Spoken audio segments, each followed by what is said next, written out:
Hello everybody, this is John Frank, CEO of Admissionado, coming at you with an unusual presentation. Thanks so much to our friends at GMAT for inviting us to do this. We're calling it A Tale of Three Applicants.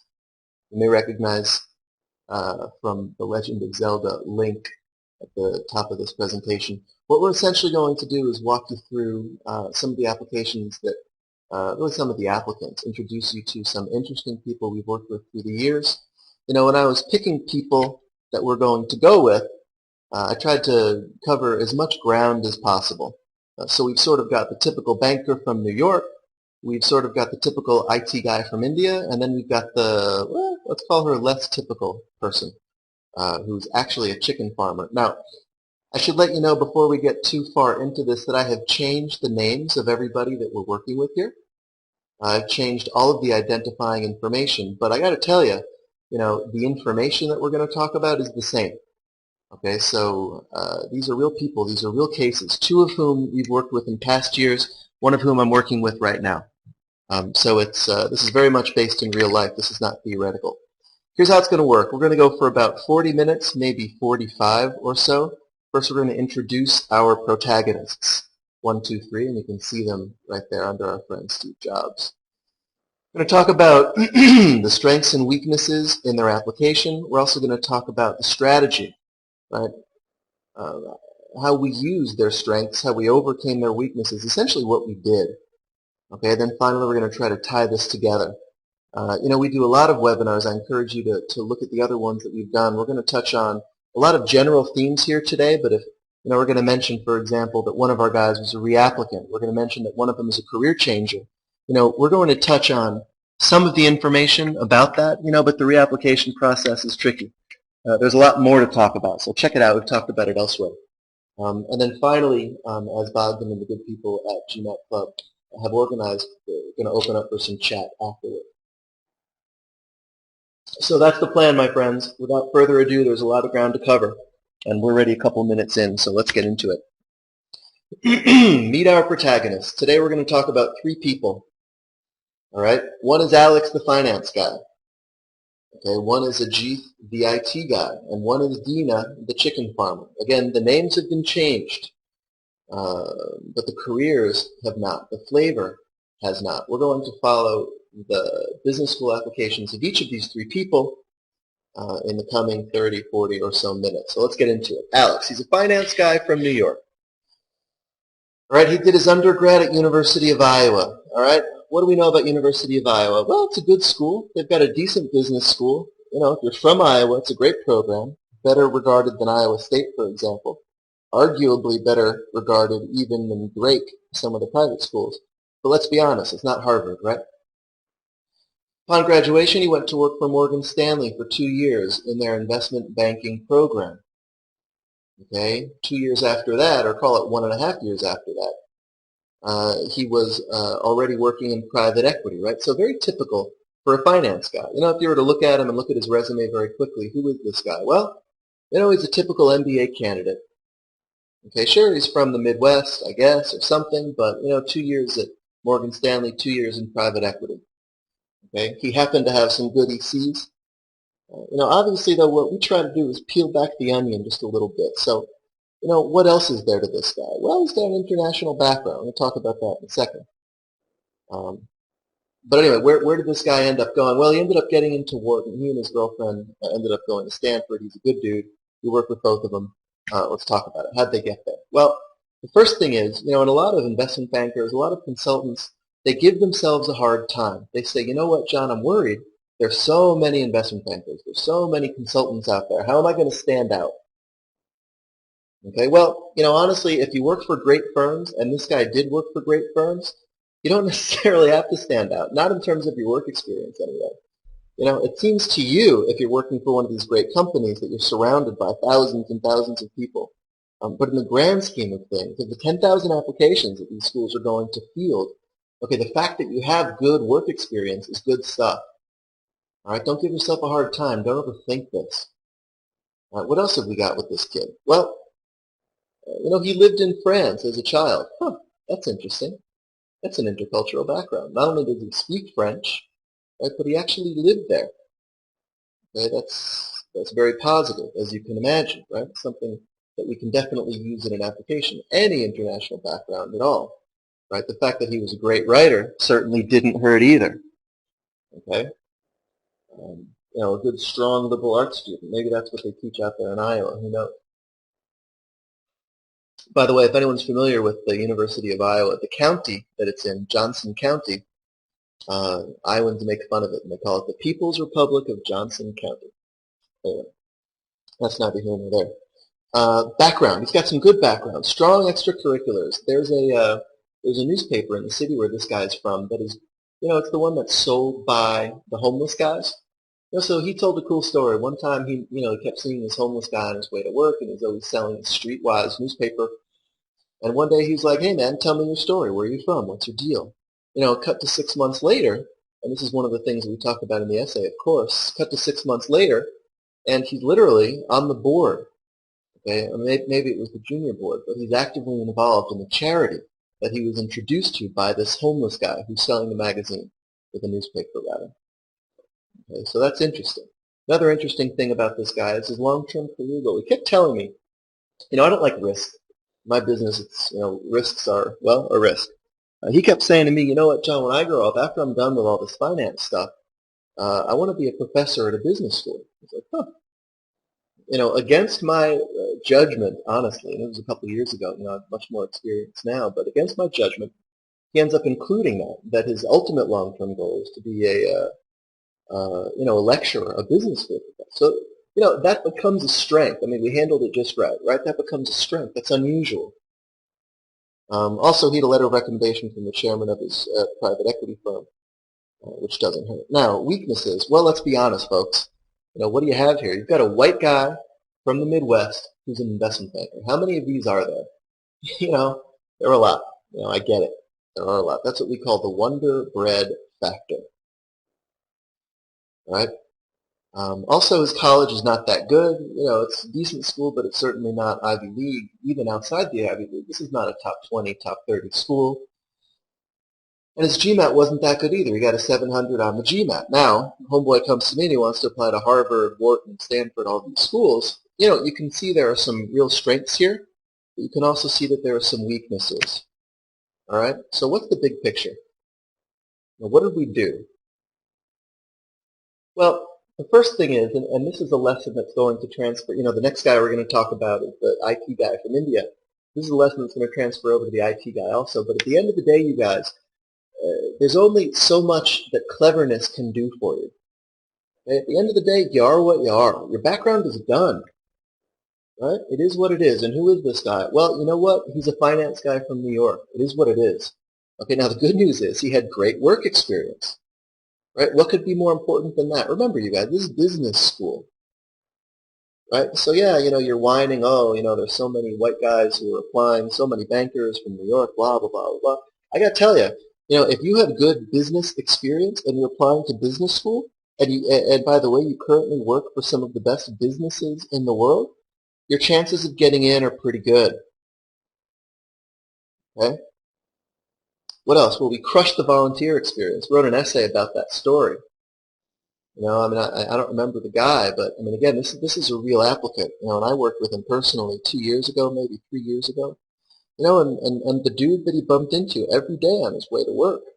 I remember that story. That's a good story.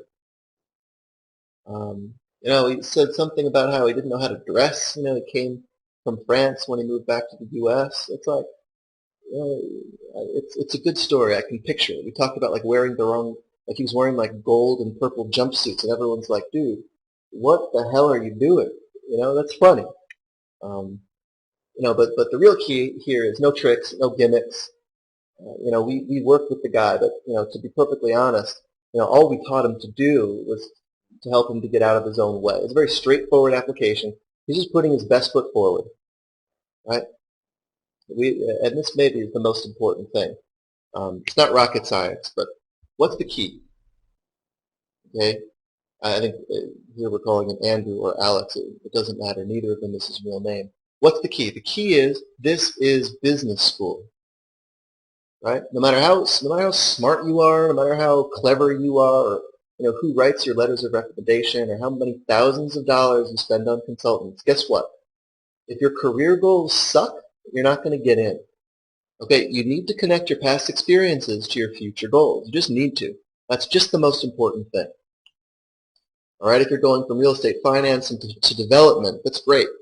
If you're trying to get from IT into investment banking, in China we have a phrase for that, and that's bu-hao. No good, no good. Okay, you need to connect your past experiences to your future goals. What was Alex's or Andrew's, whatever, obvious advantage? Well, the obvious advantage is his past experiences, banking, finance, private equity, connected to his future goals, banking, finance. Okay, he had a strong background in the area that he's interested in, and after school he wanted to go back. Easy. That's a layup. That makes my job so easy. Okay? Career changes are very difficult. Why? Well, I don't know. If you like this new career, why haven't you done it yet? Also, by the way, if you have this fantasy that you're going to shift into a new career, are you even going to get a job? You're going to get a job in that career? I don't believe you. How? Okay, Alex, Andrew, he didn't have any of those problems. Real straightforward application. I'm not a golf player, but this just seems like, a 4-wood up the fairway, down the middle. I'm more of a baseball player. This is a change-up to me, right down the middle. Not a knuckleball, mind you. This is a change-up. Right? Simple, straightforward application. And guess what? It worked. He got in. Okay? He and his girlfriend. Okay? All right. Let's move to our second guy. I know that you're thinking, gosh, that doesn't look like an AJEETH. But actually, Jackie Chan means AJEETH in Hindi. No, that's not true. I don't speak Hindi. And Jackie, of course, isn't even this guy's real name because he's Chinese and so forth and so on. All that being said, let's talk about our friend AJEETH. AJEETH is an IT guy from India.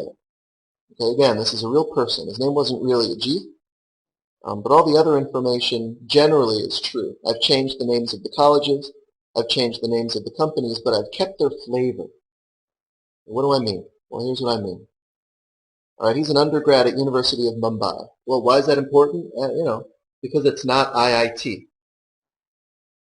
Okay, then what did he do? Well, he spent 2 years at TCS. Okay, Tata. It's one of the biggest companies in India. It's one of the best regarded companies in the world. Right? Good company. But he hated it. He, like me, didn't like working for a big fancy company, and he went to work for a startup firm. Let's say that it was in SEO. Okay, it's a tech-related firm. Doesn't really matter what it is. What else about this guy? AJEETH, whose name is not really AJEETH. Well, he had some solid ECs. I remember, in reviewing all the information for this speech, for this presentation, I remember rereading some of those essays. But it's very dramatic. Some of the cool stuff. He talks about salsa dancing in front of people, doing Michael Jackson impersonations. But anyway, more on that in a second. By the way, he was also a reapplicant. He approached us after having gotten dinged countless times, and we'll talk about why. Okay, we worked with him a couple years ago. He later got into a bunch of great schools, including Duke and Haas, and now, by the way, he's working at Google. Talk about strengths and weaknesses. Well, the first thing that's a strength, maybe I'll take it a little bit out of order here. First thing is TCS, right? Great company. Again, don't be afraid of the fact that you work for great companies. A TCS employee might come to me and, say, John, I'm concerned. There's so many smart people at TCS. How am I going to make myself stand out? To that person I say, I hear you, it's a good question, but honestly, man, first things first, congratulations on working for a great company. You're going to get credit for that in your application. Okay, but beyond just TCS, what else did this guy have going for him? Well, he had that great SEO experience, really interesting experience. He built a business from scratch, essentially. He joined a startup. He wasn't the founder of the company, but he was the founder of that part of the business. Okay, and he built it from scratch, so it's very impressive. Okay, he's not just an IT guy, right? He's an entrepreneur.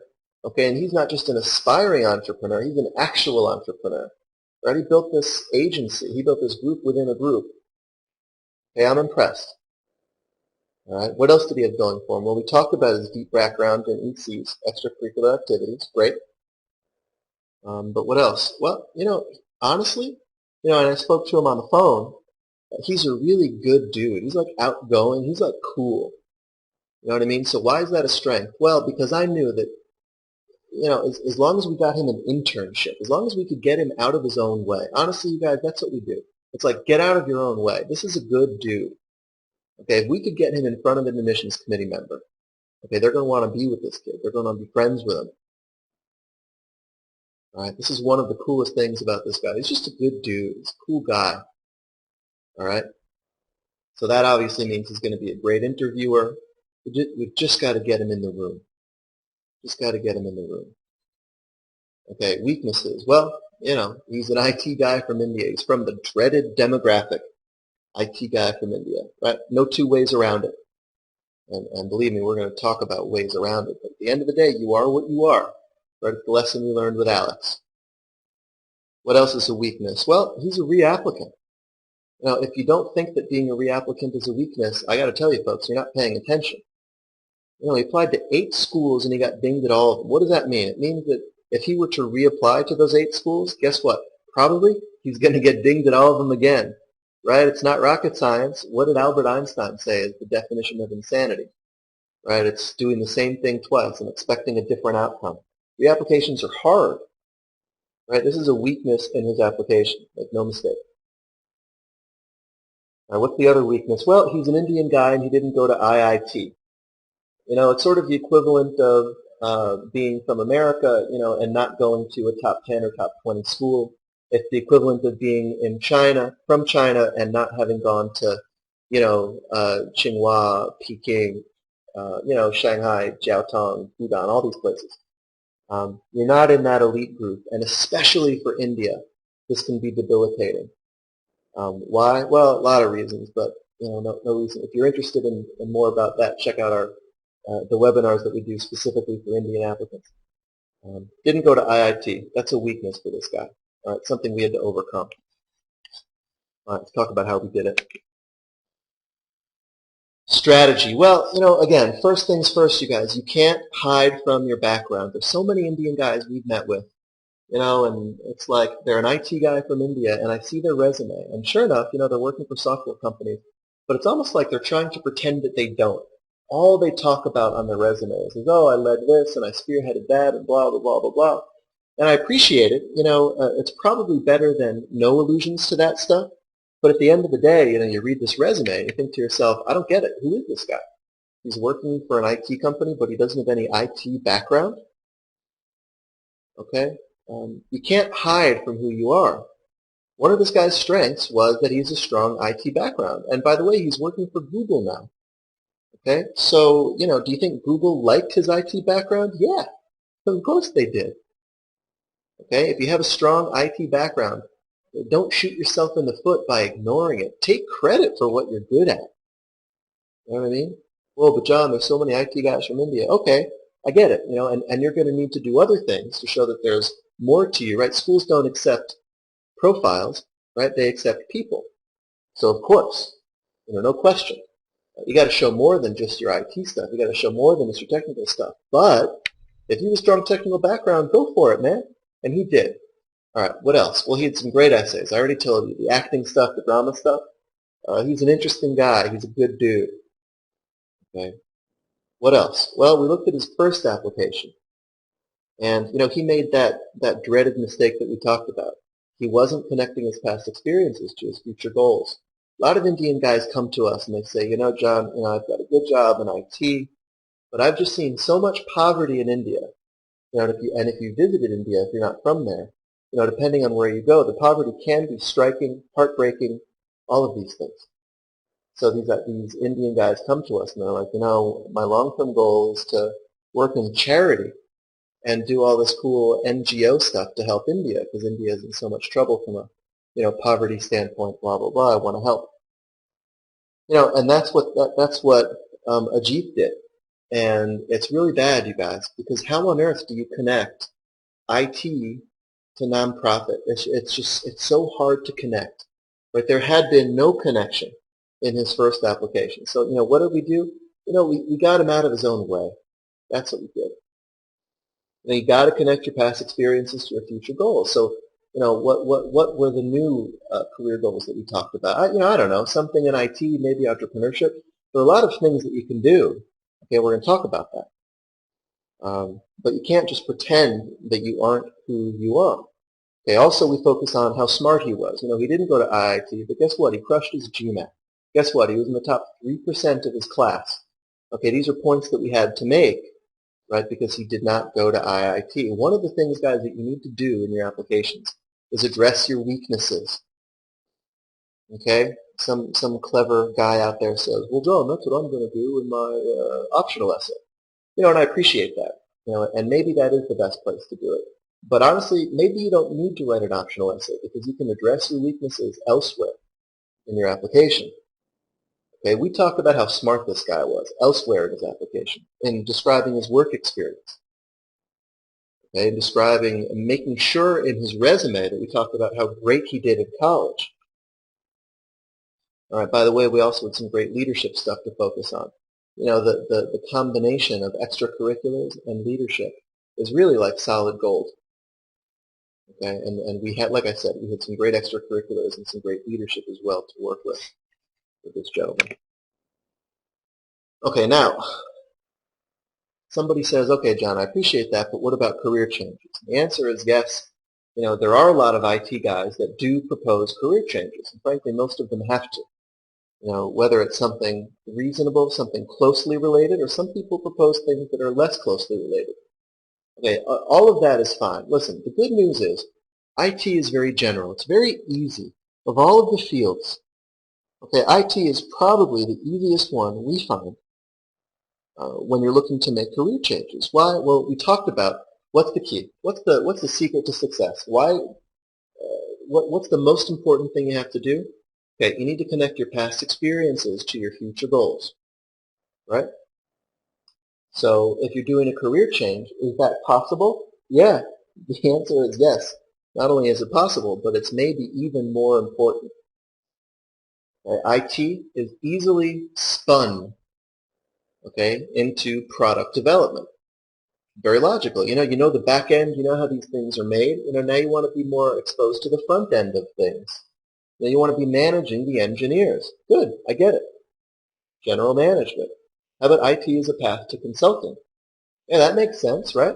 What do you do all day? You're solving problems. Well, why do you want to be a consultant? Well, John, because I'm a consultant already, right? And I know I'm good at it. Okay, so the connection from IT into consulting is easy to make. Okay, even IT into marketing. I know the back end. I know how to make these things. But the thing that I don't know, my short-term goal, or even the reason I'm going to business school, is the front end, how to market it.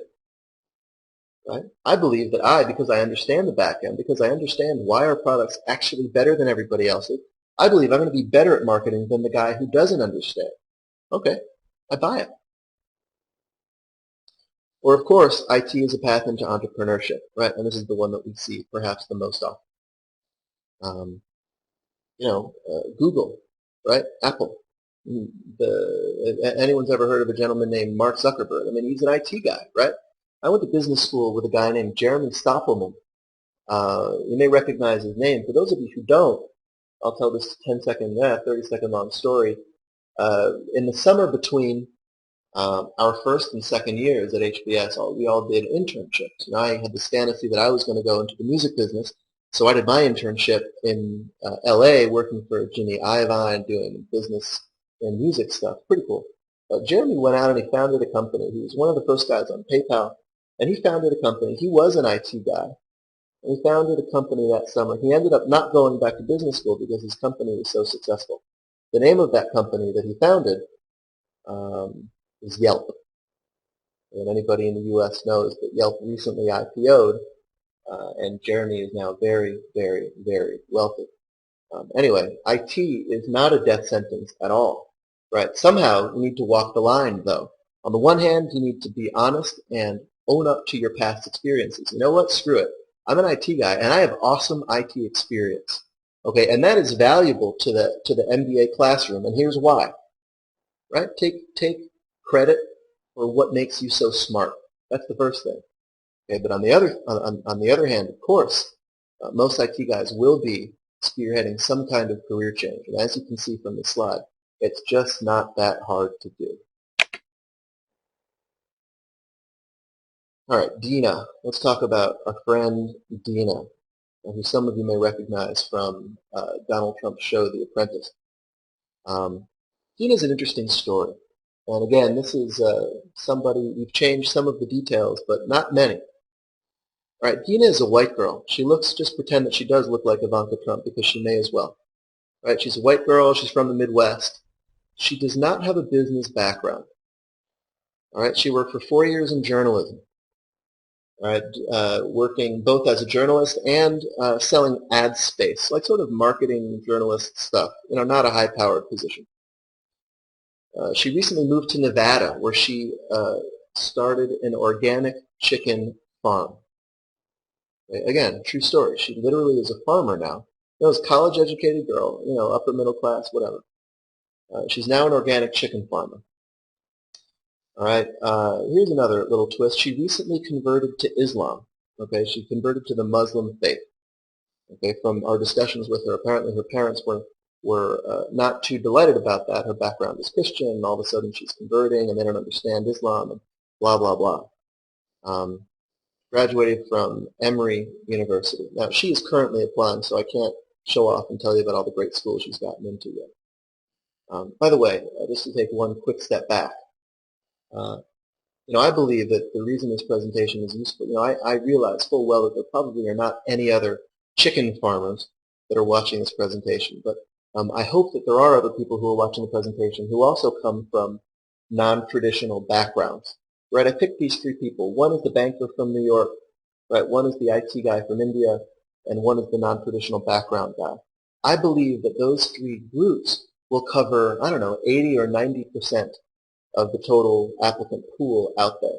Okay, so while I realize that you may not be an IT guy from India, you know, maybe you're a male from China. That group is also overrepresented. Maybe you're a real estate guy who's also a white guy from New York. You know, there's no shortage of you either. Okay, you get the idea. You know, maybe you are non-traditional. Granted, not a chicken farmer. You know, maybe you did not convert to Islam. But I believe that there are lessons here for everybody to learn. There are a lot of non-traditional folks out there. A lot of people who will learn from the lessons of our current and past clients. Okay. Strengths and weaknesses. You know, as you can tell, obviously, DEANA's story is wildly, wildly interesting. Right? Chicken farmer, white girl, Islam, that's just insanity.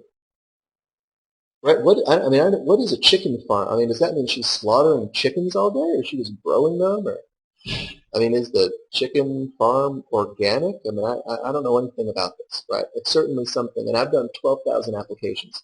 I've never done one application for a chicken farmer before. Although I'll tell you, I did have a pig farmer in my MBA class when I was at Harvard for business school. What else? Well, you know, granted it's at a chicken farm, but she does have some strong leadership experience. Okay, what kind of leadership experience do I mean? Well, you know, she's got some migrant labor that helps her out on the farm. You know, she's running this thing. She is in charge of this farm. That's pretty cool. Right? She has some great ECs. She's a bit of a soul searcher, which means she's traveled all over the world. She's been to Tibet. I'm not allowed to go to Tibet. I don't know how she got in as a white girl, but she was able to go to Tibet to see it. And again, you know, in speaking with her, she's just a cool girl. She's a nice girl. I have the sense that you get her in the room with an admissions committee member, she's going to seal the deal, okay, for what that's worth. Weaknesses. Well, you know, honestly, I didn't even write the main weakness down, maybe because it was so obvious. But, you know, her strength is work experience, but that's also her weakness. You know, this is business school, right? She's got this great story. She's got, you know, clearly she's trying to find the meaning of life, right? And good for her. You know, I think a lot of us are. You know, the conversion to Islam, the idea that which happened within the past 2 years. You know, the moving to an area where she could do a farm. You know, I appreciate the fact that she's trying to find meaning, but I got to tell you, it sounds like a lot of career changing to me, and none of it sounds a whole lot like business. Reporter, that's not businessman, right? You don't need to be a linguist to hear the word reporter is not the same as the word businessman, businesswoman, right? That's a concern. What is the connection between journalism and chicken farming? I don't know. What does she want to do for a living? I mean, how can she, right, we say connect your past experiences to your future goals. How on earth is she going to connect, first of all, reporting to chicken farming, and then those two to whatever her future goal is? Jesus. Or in this case, Allah. It's tricky, right? That's going to be tricky. Her GMAT is low. Her GMAT is well below 700. She did not go to a great college. Emory is good, but it's not Harvard. It's going to be hard. It's going to be hard to make these things work. Okay, I'll tell you quickly what we did here and what we're doing.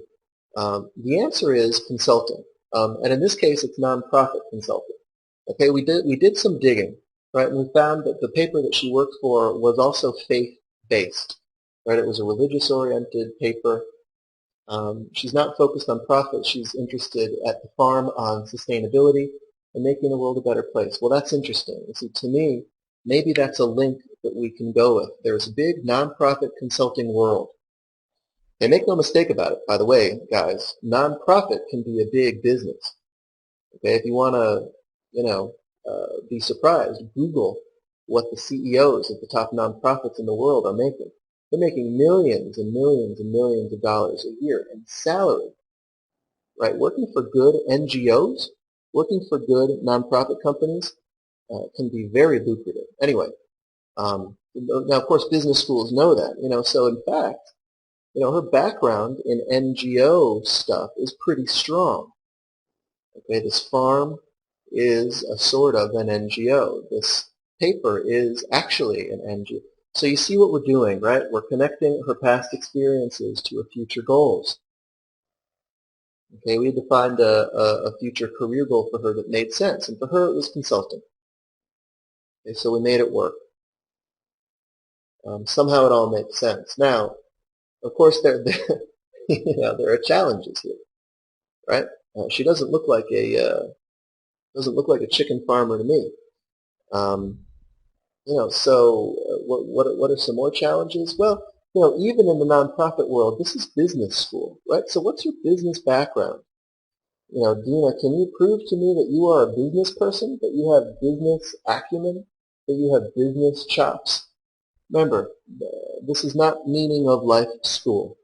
Yeah, this is business school. So what are your business chops? What's your business background? Are you going to graduate from school and just go on and do some other real crazy stuff? One more point before I move to the next slide here. And this is a lesson, frankly, I learn lessons it doesn't matter, I've been doing this 5 years. This is a lesson that I learned very recently.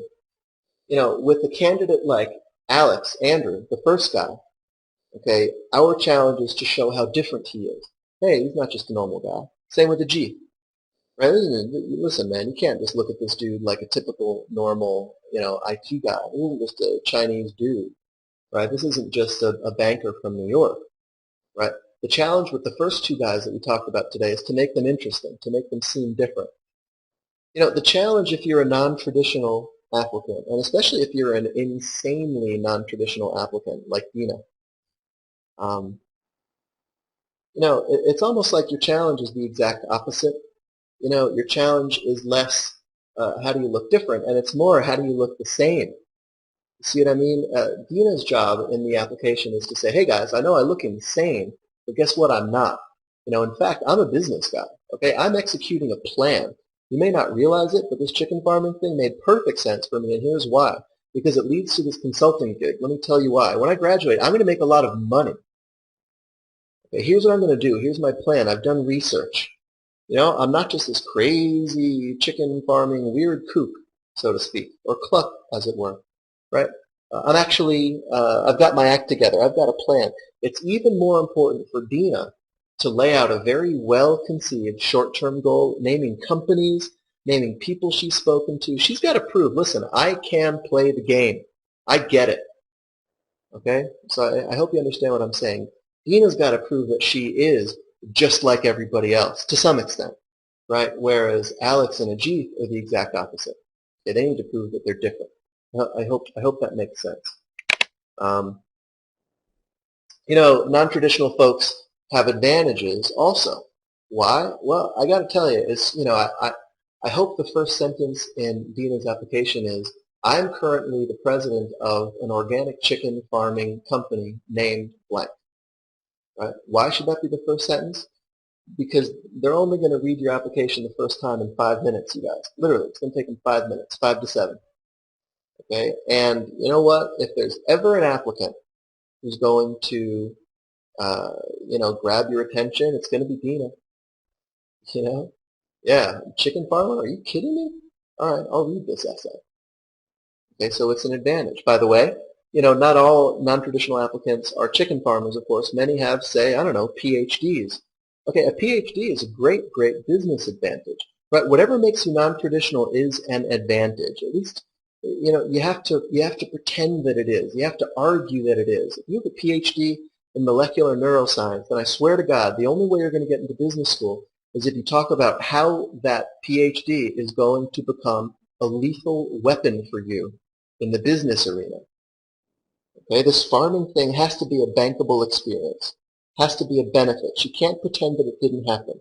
She has to make it a benefit. Okay, so the fact that you have a PhD in molecular neuroscience, is that a market? Is that a business? Can you make money?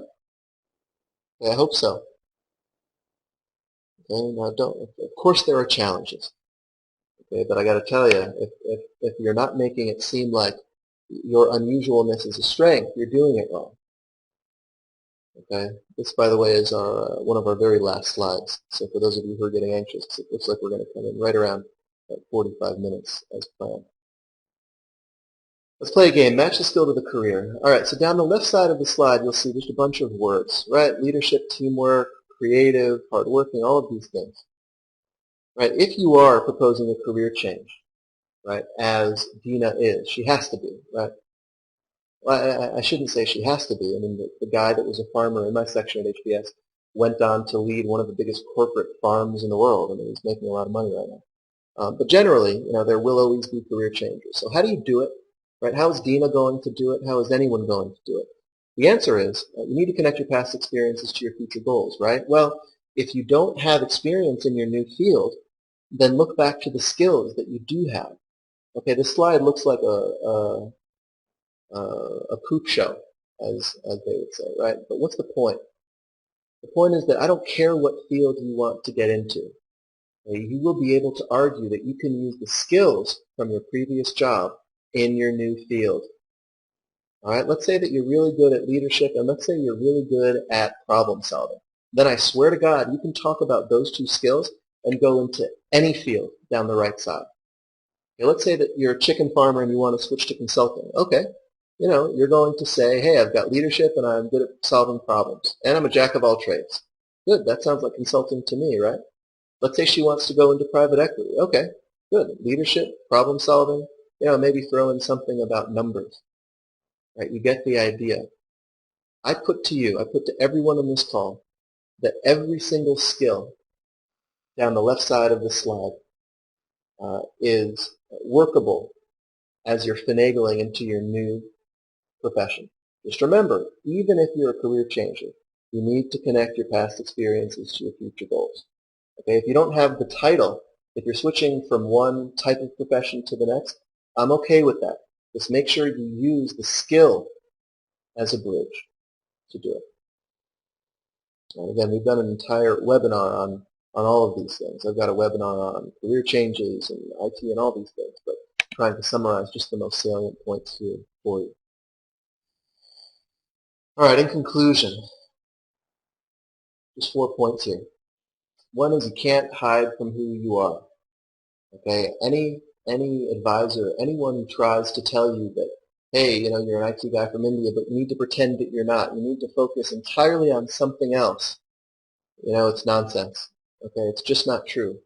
If you focus on something other than who you are, you're going to be selling yourself short. I don't care what your background is. I don't care if you're a chicken farmer. Okay, I want you to explain to me how goddamn good you are at farming chickens. You know what I mean? Okay, don't pretend that you're actually an accountant. No.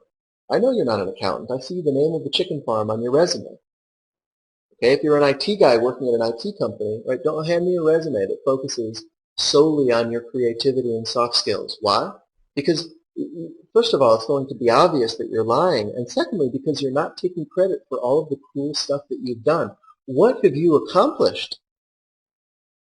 Okay, don't hide from who you are. Okay, maybe you finagle it a little, okay, but you got to put your best foot forward, period. If you have good experience in management consulting, great, congratulations, you should write about it. But if you have good experience in investment banking, okay, write about that. If you have good experience in IT, okay, chicken farming, okay. But don't lie.